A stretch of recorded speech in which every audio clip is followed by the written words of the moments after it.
let's switch gears here and let's talk about how to write and balance a chemical equation. Hopefully this is something that you've done before if you had high school chemistry. So I'm probably going to make that assumption, and if you haven't, please contact me for additional practice and explanation. So I'll probably cover this fairly quickly. But a chemical reaction always involves a chemical change. And think back to chapter 1. Because atoms of reacting substances, they're going to form new combinations, and all those new combinations are each going to have new properties. Or perhaps different is also something. So our chemical equation is the way that we're going to represent our chemical reaction. So this is how we demonstrate what's happening. So we're going to use our chemical formulas, which we learned how to read and name and write, to indicate our reactions and products. And then we're going to use coefficients to show our ratios. That's a lot of jargon. Let's break down the language a little bit. So reactants, this is going to be the initial substances that undergo change in a chemical reaction, and this is always going to be on the left side of the equation, because remember, we read from left to right, so what we start with goes on the left. Reactants, these are the things that are reacting. The products, these are going to be the substances that are formed, produced, if you will, as a result of the chemical reaction, and they're going to be on the right side of the equation, and the right side and the left side are separated by an arrow. So you're going to have your reactants, they're going to become products, left to right. Now, coefficients, think algebra. These are going to be whole numbers, no decimals, that are going to be placed in the front of the formulas, and you're going to balance the number of atoms or moles of atoms of each element on both sides of the equation. So now when we were writing formulas, we wrote our element symbols and we used subscripts to charge balance. When we're writing equations, we're going to write our formulas for our reactants and our products, and we're going to use coefficients to balance. So make sure you know what to do. So your reactants, also known as reagents, we don't use that very often, they become products. So we have to balance it, meaning we have the same number of each element on both sides. So if we start with 4 oxygens, we have to finish with 4 oxygens, because matter can neither be created nor destroyed. Here are the steps for how to balance an equation. You might find there's a couple of methods that you might like, but this is how the book tends to prefer it. This says write a skeletal equation. So just kind of write out your reactants and your products. In order to do that, you have to write your formulas correctly. So if you're given a word equation, you have to be able to write your formulas. If you can't write a formula, you don't have a chance of balancing an equation. Now, balance your atoms in your more complex substances first. So that seems a little bit backwards. We'll get to it in a little bit though. So I tend to prefer to start with the elements that appear only once on each side. So if there's 2 on one side, there has to be 2 on another. Makes things easier. And then next, balance your atoms that occur as your free elements. So, you know, if you have like O2 by itself, Cl2 by itself, Na by itself, free elements.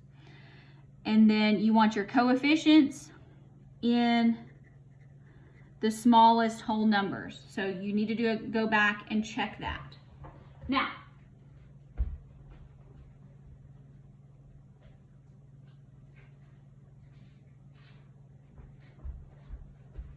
when I balance equations,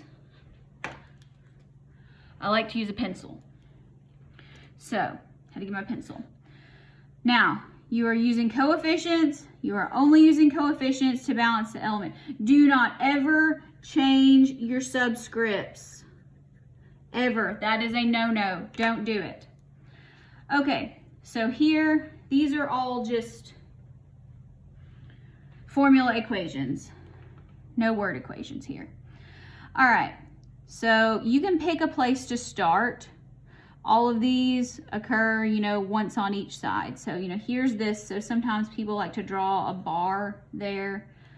That's fine. There's not really a particularly complex substance. So let's just kind of start from the left here.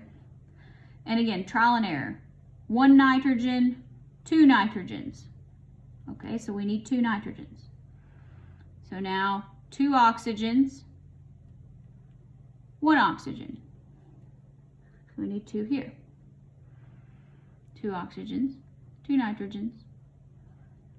Now 2 times 2 is 4 hydrogens, 2 hydrogens, 2. Now, you can put this as a 1 or you can leave it blank. I don't really care. If it's blank, I'm going to assume it's a 1.